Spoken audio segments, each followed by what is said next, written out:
I was asked if I could look at the new Synchron or Stardust Dragon support that is coming out and see what I could do with it, and I absolutely love this kind of combo-intensive deck.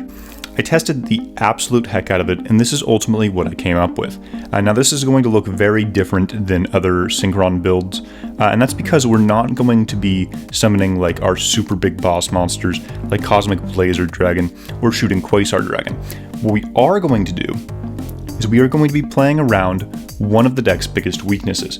We aren't going to have to worry about Dark Ruler no more. Now, if you're familiar with Dragon Link, you may already see and understand how we're going to be playing around it.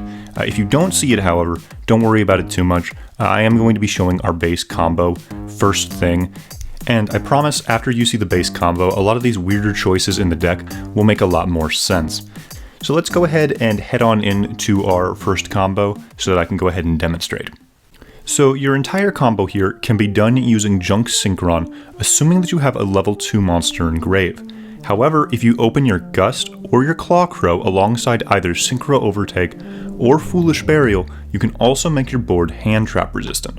So our entire combo branches off of Junk Speeder. If you've never read this card before, it reads like it was made in Yu-Gi-Oh! Card Creator. It genuinely might as well say, you win the game if your opponent doesn't have a hand trap.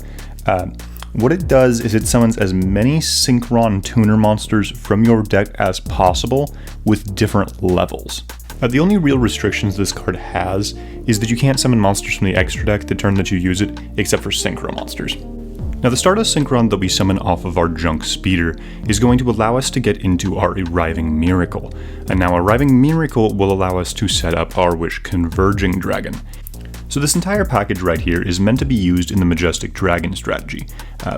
But we have ways to play around being forced to use certain cards for that strategy, and it also gets us into Brotar, which will allow us to search our White Dragon. So from this point, we have a few different options in terms of what we want to do. And any additional cards in hand are only going to make our field better. But the biggest thing that we need to do is we need to actually go into our Aroma Synchro monster in order to search Blessed Winds.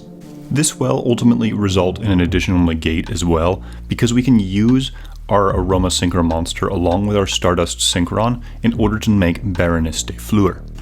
So here is where the Blessed Winds is going to come into play.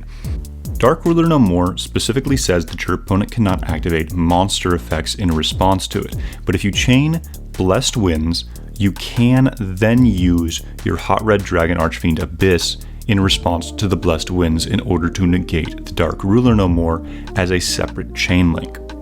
Blessed Winds also has some interesting synergy in this deck, as if you use its third effect in order to bring back your monster, you'll be able to draw a card thanks to the effect of Arriving Miracle.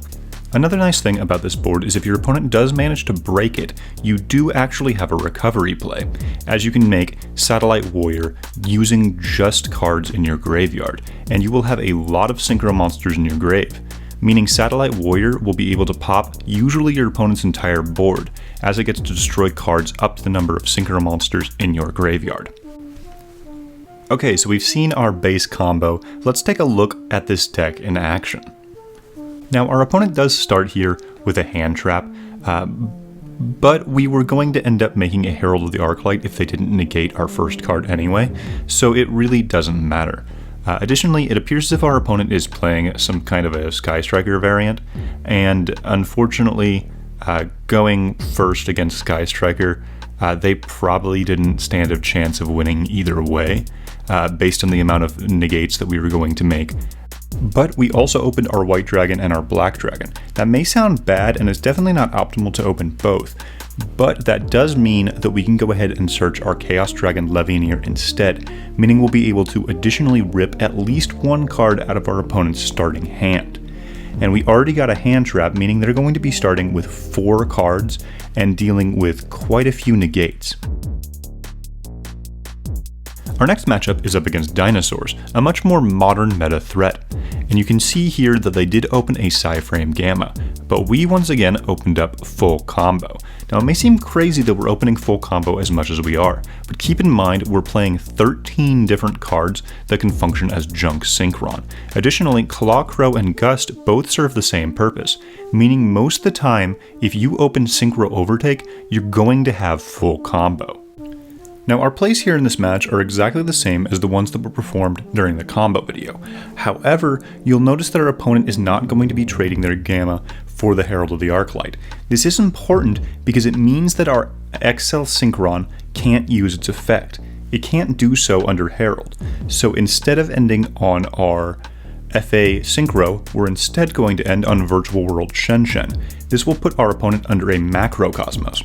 Now I don't think holding the Gamma mattered too much because it doesn't appear as if our opponent had a way to get 2 dinosaurs in the graveyard, with us having a Shenshen on board anyway.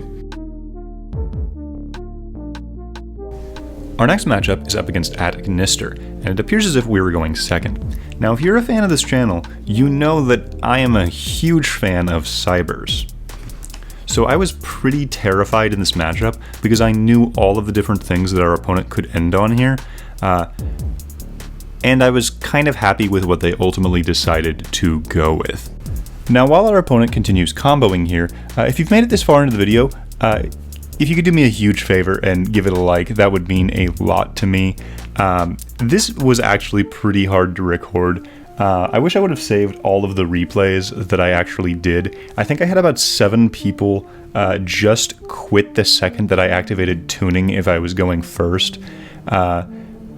I wish I would have kept all the replay videos. I would have made like a little clown compilation of just people quitting the second that I activated tuning.